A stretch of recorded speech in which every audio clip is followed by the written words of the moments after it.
High end welcome. আজকে হলো date of learn trading 30 days with Javed. আজকে আমরা কথা বলবো ডিফারেন্ট টাইপস অফ ট্রেন্ডস নিয়ে এন্ড মার্কেটে তুমি কিভাবে ট্রেড করবা। দেখো, সাধারণত মার্কেটে তিন ধরনের ট্রেন্ড হয়ে থাকে: up trend, down trend and sideways market.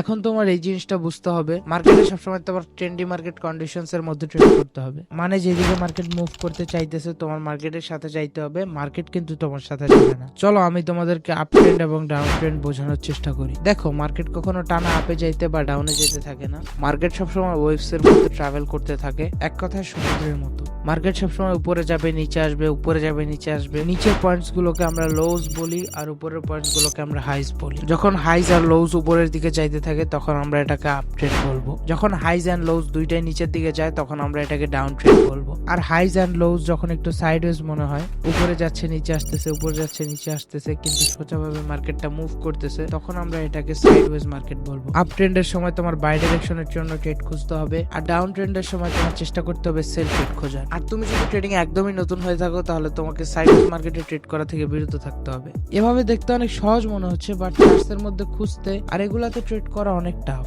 R trading 30 দিনের মধ্যে ফ্রিতে শিখতে চাইলে ট্রেডার জাভেদকে ফলো করতে ভুলো না, আর টেলিগ্রাম চ্যানেলের লিংক বায়োতে পাওয়া যাবে, জয়েন করতে ভুলো না, কারণ সব আপডেট ওখানেই পাওয়া যাবে। তো that's it, love you all.